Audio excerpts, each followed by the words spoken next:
बार एक जंगल में दो दोस्त रहते थे।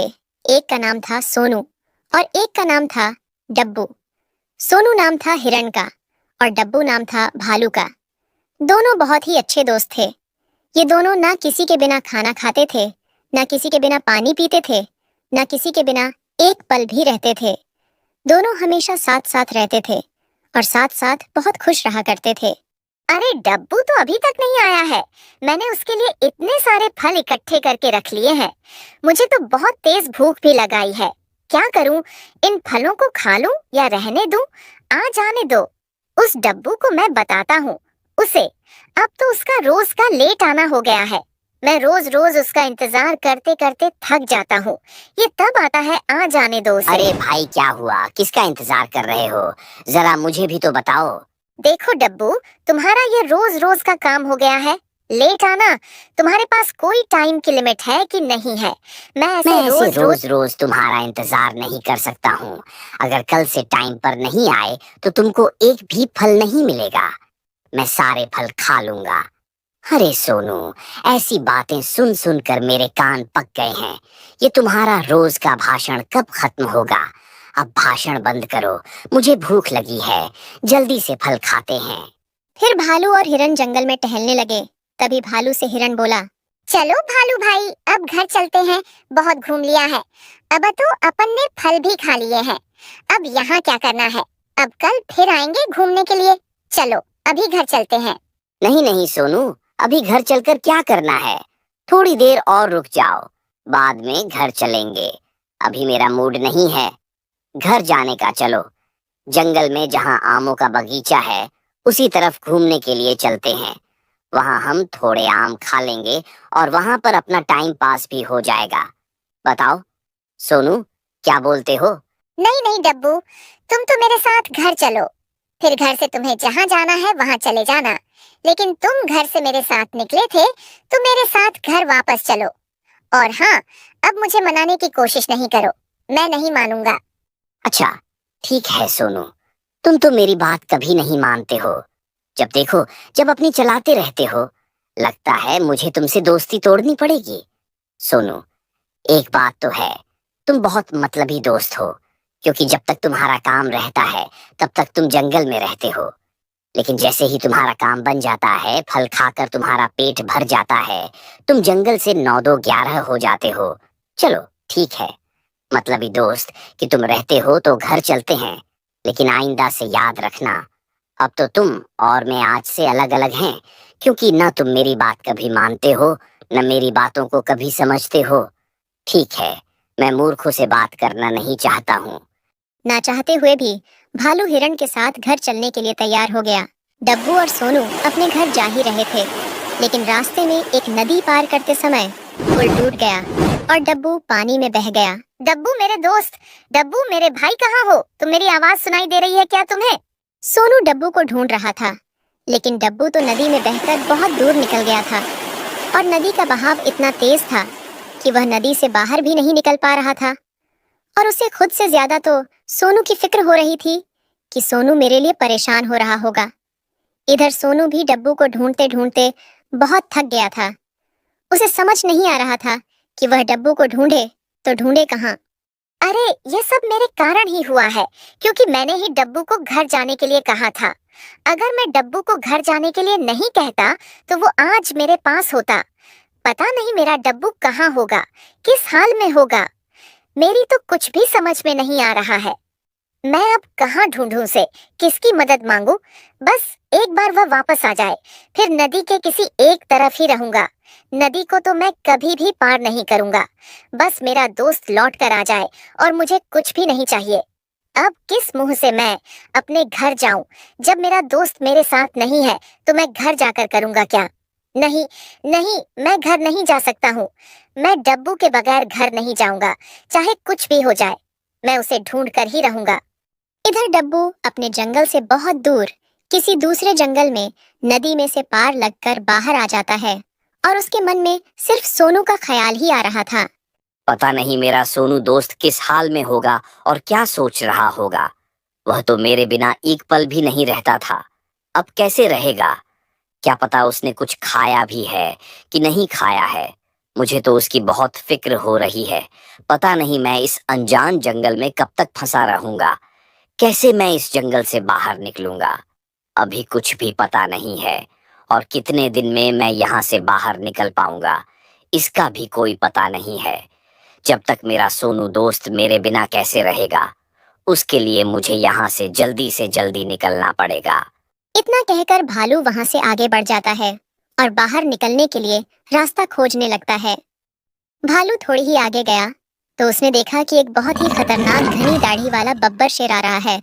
तो भालू उसको देखकर छुप गया। अरे यहाँ तो किसी जानवर की खुशबू आ रही है, लेकिन कोई जानवर दिखाई क्यों नहीं दे रहा है? पता नहीं वह कहाँ है। वह जानवर है तो यही कहीं लगता है। मुझे देखकर छुप गया है, लेकिन उसको यह नहीं पता कि यह शेर की निगाह है। वह मेरी नजरों से कब तक बचेगा? मैं इस जंगल का राजा शेर हूँ। मेरी नजरों से कोई भी शिकार नहीं बच सकता है। कहाँ है रे मूर्ख जानवर? चल अब जल्दी से मेरे सामने आ जा। चलो अब कहीं और चलते हैं। आज तो 2-3 शिकार करके ही मानूंगा। फिर शेर इतना कहकर वहां से निकल गया।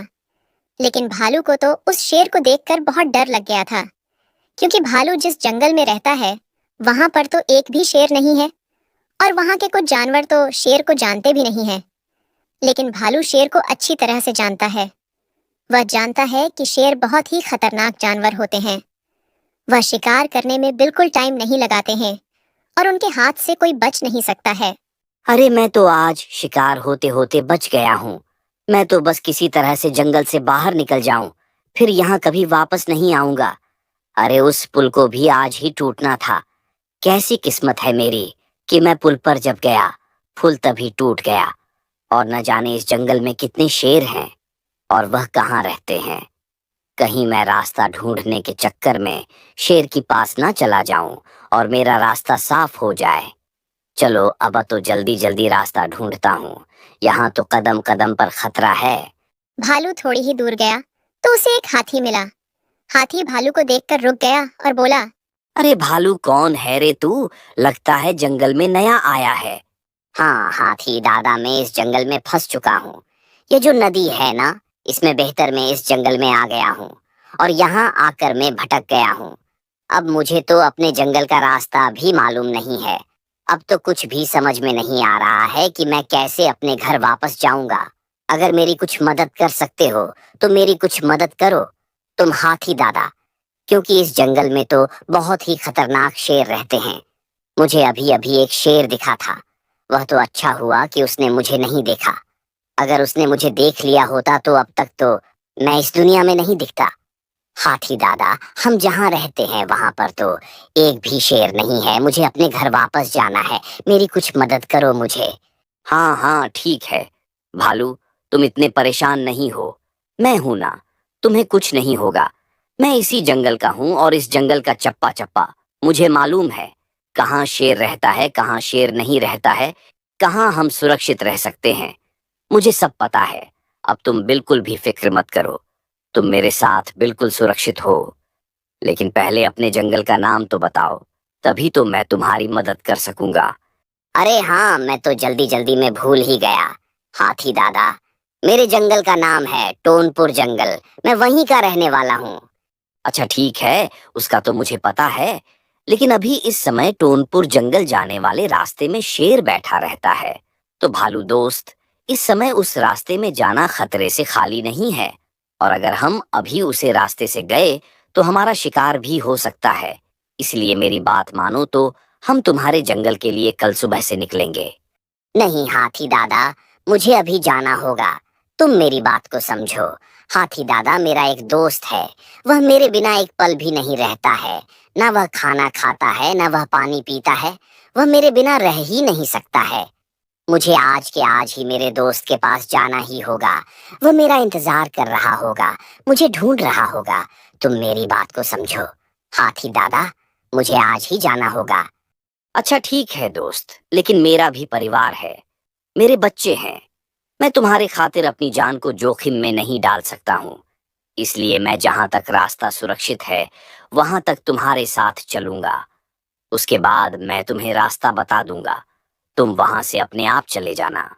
फिर डब्बू और हाथी दादा टोनपुर जंगल के लिए निकल गए और यहाँ सोनू डब्बू को ढूंढते ढूंढते थक चुका था तो उदास होकर बैठा था। तभी उसके पास एक हथनी आती है। हथनी सोनू को देखकर रुक गई और बोली, क्या हुआ है हिरण बेटा, इतने उदास क्यों बैठे हो? क्या किसी मुसीबत में हो? अगर कोई परेशानी है तो मुझे बताओ बेटा, शायद मैं तुम्हारी कुछ मदद कर दूं। हाँ, मैं बहुत परेशान हूँ। मेरा एक दोस्त है, वो इस नदी के पुल टूटने के कारण नदी में बह गया है। उसको ढूंढते ढूंढते मैं तो थक चुका हूँ, लेकिन उसका कोई अता पता नहीं है। अब आप ही बताओ कि मैं उसको ढूंढूं तो ढूंढूं कहाँ? अरे हिरण बेटा, तुम उसको ढूंढो नहीं तो ही अच्छा है, क्योंकि ये जो नदी है ना, ये बहुत नीचे तक जाती है और यहाँ से दूसरे जंगल में पहुँच जाती है। और इस नदी में खतरनाक मगरमच्छ भी रहते हैं। अगर तुम्हारा दोस्त मगरमच्छ से बच भी गया होगा तो ये नदी जी जंगल में जाती है, उसे जंगल में खतरनाक शेर रहते हैं, जिसने अब तक तो तुम्हारे दोस्त का शिकार कर ही लिया होगा। यह क्या कह रही हैं? आप जवान सवाल कर बात करिए। आप मुझसे बड़ी हैं, इसलिए मैं आपका सम्मान कर रहा हूँ। इसका मतलब यह नहीं है कि आप जो चाहे बोलो। मेरे दोस्त को कुछ नहीं हो सकता है, मैं उसे जिंदा वापस लाऊंगा। मैं उस जंगल में जा रहा हूँ, अपने दोस्त को लेने देखता हूँ। कौन मुझे रोकता है? कोई शेर वेर मुझे नहीं रोक सकता। बेटा, बात को समझो, क्योंकि शेर एक ऐसा वैसा जानवर नहीं है। इस जंगल में तो एक भी शेर नहीं है, इसलिए तुम्हें पता नहीं है। शेर बहुत ही खतरनाक जानवर होता है। शेर जंगल का राजा कहलाता है। शेर के हाथ से कोई भी शिकार बच नहीं पाता है और तुम शेर का मुकाबला नहीं कर सकते हो। मेरी बात मानो हिरण बेटा, अपने दोस्त को भूल जाओ और जाओ अपने घर वापस चले जाओ। उसी में तुम्हारी भलाई है। क्यों फालतू में अपनी जान जोखिम में डाल रहे हो बेटा? तुम्हारा वहां जाने से कोई फायदा नहीं है, क्योंकि अब तुम्हारा दोस्त तुम्हें मिलेगा नहीं और उसके चक्कर में तुम भी अपनी जान से हाथ धो बैठोगे। बेटा, मैं तुमसे बड़ी हूँ, मुझे जंगल का ज्यादा ज्ञान है। मैं तुम्हारी भलाई के लिए मना कर रही हूँ। हथनी की बात सुनकर हिरण और भी ज्यादा दुखी हो गया और रोने लगा। इधर भालू और हाथी टोनपुर जंगल के रास्ते में थे और टोनपुर जंगल की ओर जा रहे थे। तभी हाथी बहुत थक गया तो हाथी वहीं बैठ गया और बोला, अरे भालू भाई, मुझसे तो अब बिल्कुल भी नहीं चला जा रहा है। थोड़ा रुक जाओ, आराम कर लो। थोड़ी देर आराम करने के बाद आगे चलेंगे। मैं तो बहुत थक गया हूँ भाई, क्या तुम नहीं थके हो? नहीं हाथी दादा, मैं नहीं थका हूँ, क्योंकि मुझे पता है मेरा दोस्त मुझे ढूंढते ढूंढते थक गया होगा। वह एक पल भी नहीं रुका होगा। चलो हाथी दादा, थोड़ा चलो और मुझे बस थोड़ा और रास्ता बता दो, फिर तो मैं अकेले ही चला जाऊंगा। बस मेरी थोड़ी सी और मदद कर दो भैया, तुम्हारा बहुत बड़ा एहसान होगा। अरे लोमड़ी, कहाँ जा रही हो? इतनी जल्दी में क्यों भाग रही हो? क्या बात है, बताओ तो। अरे हाथी दादा, वहाँ एक शेर है। मैं तो उस शेर से भाग रही हूँ, लेकिन पता नहीं वहाँ एक मूर्ख हिरण कहाँ से आ गया है जो डब्बू डब्बू चिल्ला रहा है। अब तक तो उस हिरण का शिकार कर लिया होगा। कैसे कैसे मूर्ख जानवर हैं इस जंगल में। लोमड़ी की इतनी बात सुनकर भालू समझ गया कि यह पक्का उसका दोस्त सोनू है, तो वह बिना कुछ सोचे समझे अपने दोस्त की तरफ दौड़ पड़ा और दौड़ते दौड़ते अपने दोस्त के पास पहुंच गया। तभी उसने देखा कि उसका दोस्त और एक खतरनाक शेर आमने सामने खड़े हैं।